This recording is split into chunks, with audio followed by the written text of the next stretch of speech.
விநாயகன் 159 மாண்புமிகு உறுப்பினர் திரு நத்தம் ரா விஸ்வநாதன், மாண்புமிகு பள்ளிக்கல்வித்துறை அமைச்சர். மாண்புமிகு பேரவைத் தலைவர்களே, மாண்புமிகு தமிழ்நாட்டு முதலமைச்சர்களை வணங்கி தங்களுடைய அனுமதியோடு பதில். 5 வகுப்பறைகள் மற்றும் ஒரு ஆய்வகம் கட்ட ரூபாய் 1,42,00,000 ஒதுக்கீடு செய்யப்பட்டு தற்போது பணிகள் நிறைவடையும் தருவாயில் உள்ளது. விரைவில் இக்கட்டடங்கள் திறக்கப்பட்டு மாணவர் பயன்பாட்டிற்கு கொண்டு வரப்படும். மேலும் இந்த கல்வியாண்டிற்கென்று தனியாக ஒரு 3 வகுப்பறைகள், 2 கழிவறைகள் மற்றும் குடிநீர் வசதி ஏற்படுத்த 94 லட்சம் அனுமதிக்கப்பட்டு பணிகள் விரைவில் தொடங்கப்பட உள்ளது என்பதனை தங்களின் வாயிலாக மாண்புமிகு சட்டமன்ற உறுப்பினருக்கு தெரிவித்துக் கொள்கிறேன். மாண்புமிகு உறுப்பினர் நத்தம் ரா விஸ்வநாதன்.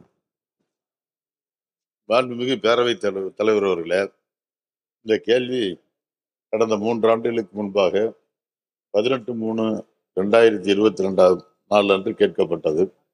3 ஆண்டுகள் கழித்து இப்பொழுது கட்டிடப் பணிகள் முடிவுன்ற தருவாயில் இப்பொழுது இந்த கேள்விக்கு பதில் வந்திருக்கிறது. எப்படியே கட்டி கண்டு கொடுத்ததற்கு மகிழ்ச்சி.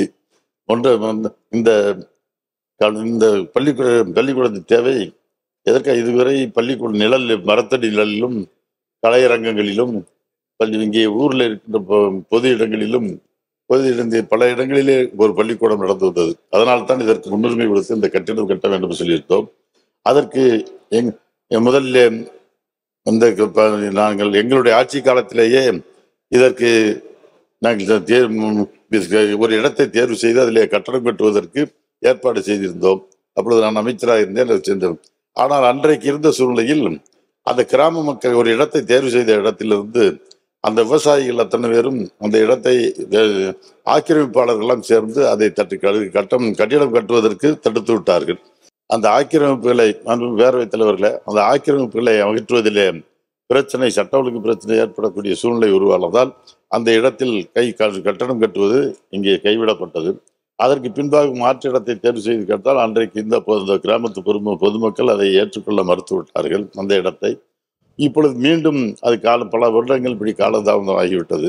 இப்பொழுது மாற்று இடத்தை தேர்வு செய்தால் அந்த இடத்திற்கு தேர்வு செய்ய முடியவில்லை. இப்பொழுது கட்டுகின்ற இடத்துல கூட அதில் விளையாட்டு திடலாம் எதுவுமே கிடையாது. பள்ளி கட்டடம் அளவிற்கு மட்டும் அது இருக்கிறது.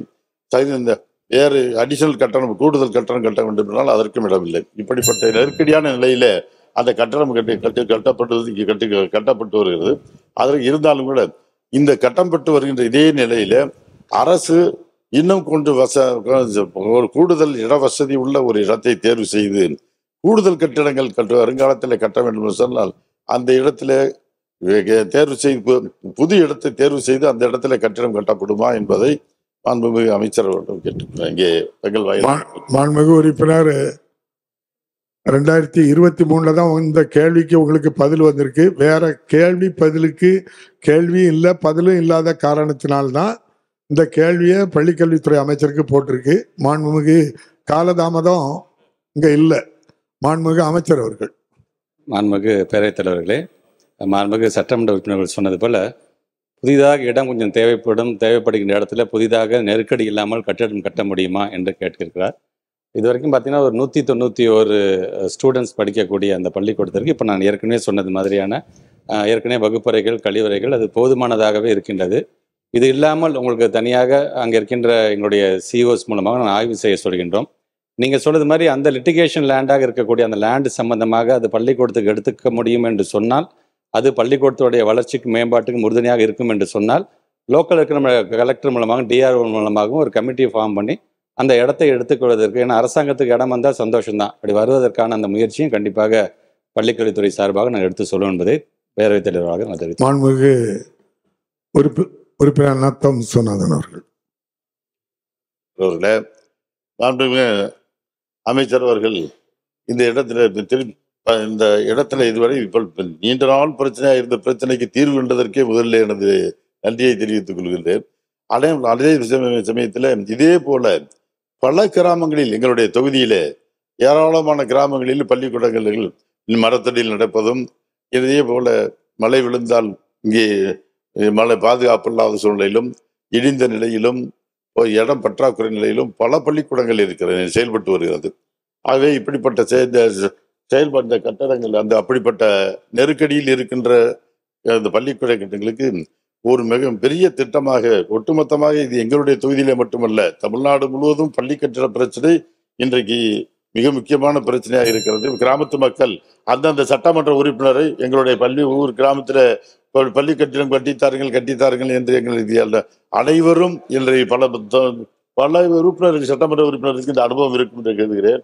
ஆகவே எல்லா தொகுதியிலும் இந்த பிரச்சனை இருப்பதால் அரசு சிறப்பு கவனம் எடுத்து இதற்கென்று சிறப்பு நிதியையும் ஒதுக்கி ஒட்டுமொத்தமாக பள்ளிக்கூட பிரச்சனைகள் அந்த பிரச்சனைகளுக்கு தீர்வு காண்பதற்கு அரசு தனி முயற்சியாக ஏதாவது திட்டம் வைத்திருக்கிறதா என்பதை தங்கள் வாயிலாக தெரிந்து கொள்ள விரும்புகிறேன். மாண்புமிகு அமைச்சர்.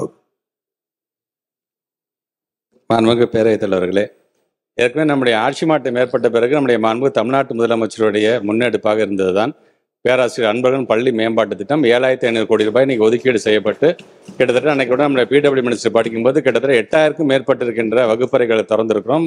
ஆய்வகங்கள், சுற்றுச்சூழல் எல்லாம் இப்பொழுதும் கிட்டத்தட்ட ஒரு 4412 வகுப்பறைகள் கட்டப்பட்டு கொண்டிருக்கின்றது. அதே போன்று கழிவறைகள், ஆய்வகங்கள், சுற்றுச்சூழல் எல்லாம் கட்டப்பட்டு கொண்டிருக்கின்றது. குறிப்பாக நத்தம் தொகுதியை பொறுத்த வரைக்கும் பார்த்தீங்கன்னா இன்னைக்கு கிளாஸ் ரூம்ஸ் இது வரைக்கும் கட்டப்பட்டிருக்கிறது பார்த்தீங்கன்னா 162 கிளாஸ் ரூம்ஸ் கட்டி கொடுத்துருக்குறோம். 2 labs, boys toilet 4, girls toilet 4, drinking water unit 4, compounds. இப்படி இந்த நத்தம் தொகுதிக்கு மட்டும், அது இல்லாமல் அவர் சார்ந்திருக்கின்ற மாவட்டத்திற்கு மட்டும் பார்த்தீங்கன்னா கிளாஸ் ரூம் இது கிட்டத்தட்ட ஒரு 395 கிளாஸ் ரூம்ஸ், லேப் ஒரு 30, boys toilet and girls toilet 14, drinking water unit 8 என்று தொடர்ந்து ஆங்காங்கே இப்போ கிட்டத்தட்ட இந்த 4 வருஷமாக தான் பார்த்தீங்கன்னா காமராஜர் காலத்தில் கட்டப்பட்ட பில்டிங்லேருந்து இன்றைக்கி படிப்படியாக இதை நாங்கள்லாம் செய்து கொண்டிருக்கின்றோம். நம்முடைய இலக்கு என்பது 2027 கிட்டத்தட்ட 18,000க்கும் மேற்பட்டிருக்கின்ற வகுப்பறைகளை கட்டி முடிக்க வேண்டும் என்ற அந்த இலக்கையை நோக்கி நம்ம சென்று கொண்டிருக்கோம். கிட்டத்தட்ட ஏற்கனவே நான் சொன்ன மாதிரி ஒரு 8000 வகுப்பறைகள் முடிந்திருக்கின்றது. 4000 வகுப்பறை இப்படி நடந்துக்கிட்டு இருக்குது. ஸோ இது மாதிரி யார் யார் கேட்கிறார்கள் அவர்கள் எல்லாத்துக்குமான பதிலாகத்தான் இதை நான் சொல்ல விரும்புகிறேன். நீங்கள் கேட்பது போல எங்கெங்கெல்லாம் தேவைப்படுகின்றதோ அந்த இடத்துக்கான கட்டிடங்களை கட்டுவதற்கான நிதியை நாங்கள் தொடர்ந்து வழங்கி கொண்டு தான் இருக்கின்றோம். இந்த ஆண்டு கூட அதுக்கு தனியாக ஒரு 1000 கோடி ரூபாய் நம்முடைய நிதி அமைச்சர் அவர்கள் நம்முடைய மாண்புமிகு முதலமைச்சருடைய வழிகாட்டுதன்படி ஒதுக்கி இருக்கின்றார். ஸோ இன்ஃப்ராஸ்ட்ரக்சரை பொறுத்த வரைக்கும் இன்னும் அதிகமாக மேம்படுத்த வேண்டியதான். நீங்கள் சொல்கிற மாதிரி ஆங்காங்கே மரத்தடியில் உட்காந்துருக்காங்கன்னா அங்கே இருக்கின்ற கட்டிடங்கள் இடிந்து விழுந்து பிள்ளைங்க தலையில் விழுந்துடக்கூடாது என்கின்ற அந்த ஒரு அடிப்படையை தான் செஞ்சிருக்காங்க. ஆனால் அதற்கு முன்னுரிமை வழங்கப்பட்டு எங்கெல்லாம் அந்த மாதிரி கீழே உட்காந்துருக்காங்க மரத்தடியில் அதற்கு முன்னுரிமை வழங்க வேண்டும் என்று சொல்லியிருக்கிறோம். வருங்காலத்தில் அதுவும் இல்லாத அளவிற்கு எங்களுடைய பணி இருக்கும் என்பதை நான் பேரவைத் தலைவர் மூலமாக நான் தெரிவித்துக் கொள்கிறேன். மாண்புமிகு உறுப்பினர் ஸ்டாலின். மாண்புமிகு பேரவைத் தலைவர்களே, என்னுடைய துறையூர் தொகுதியில் முருங்கப்பட்டி அரசு மேல்நிலைப்பள்ளி, பச்சைப்பரம்பட்டி பேரறிஞர் அண்ணா அரசு மேல்நிலைப்பள்ளி ஆகிய பள்ளிகள் எங்களுடைய தொகுதியிலிருந்து கடைக்கோடியில் இருக்கின்றது. எனவே இந்த இரு பள்ளிகளுக்கும் கூடுதல் வகுப்பறை கட்டிடமும் சேனப்போல இருக்கக்கூடிய அரசு மேல்நிலைப்பள்ளிக்கு சுற்றுச்சுவர் இல்லாமல் இருக்கின்றது. எனவே மாண்புமிகு அமைச்சர்கள் இந்த கூடுதல் வகுப்பறை கட்டிடமும் சுற்றுச்சுவர் வசதியும் செய்து தர முன்வரார் என்று பேரவைத் தலைவர் மாண்புமிகு அமைச்சர்கள் அறிய விரும்புகிறேன். மாண்புமிகு அமைச்சர்கள். பேரவைத் தலைவர் அவர்களே, நம்முடைய மாண்புமிகு சட்டமன்ற உறுப்பினர் குமார் அவர்கள் சொன்னது போல இந்த ஆண்டு ஒரு 1000 கோடி ரூபாய் தனியாக இப்போ ஒதுக்கீடு செய்யப்பட்டு அதில் கண்டிப்பாக அவர் சொல்கின்ற அந்த பள்ளிக்கூடத்துக்கு தேவையான வகுப்பறைகளும் சுற்றுச்சூழலும் கட்டித் தருவதற்கான அந்த ஏற்பாடை கண்டிப்பாக செய்வோம் என்பதை தெரிவித்துக் கொள்கின்றேன். மாண்புமிகு உறுப்பினர் தேன்மொழி.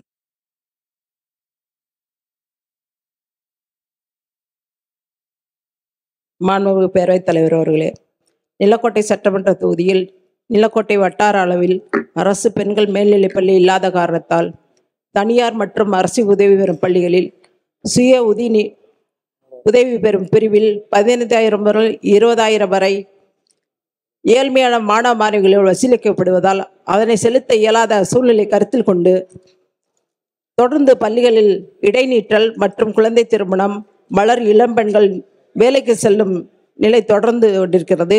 குறிப்பாக நிலக்கோட்டையில் அரசு இருபாலர் பள்ளிகளில் மேல்நிலைப் பள்ளிகளில் சில விரும்பத்தகாத சம்பவம் நடைபெறுவதாலும் மாணவிகளின் பாதுகாப்பு கருதியும் இதை முற்றிலும் தவிர்க்க நிலக்கோட்டையில் அரசு பெண்கள் மேல்நிலைப் பள்ளி ஏற்படுத்தி தருவதற்கு அரசு முன்வருவா என்பதனை தங்கள் வாயிலாக கேட்டுக்கொண்டு அதற்கு அரசுக்கு சொந்தமான போதுமான இடம் இல்லை என்பதை தெரிவித்துக் கொண்டு எனக்கு வாய்ப்பளித்த உங்களுக்கு நன்றியை தெரிவித்துக் கொள்கிறேன்.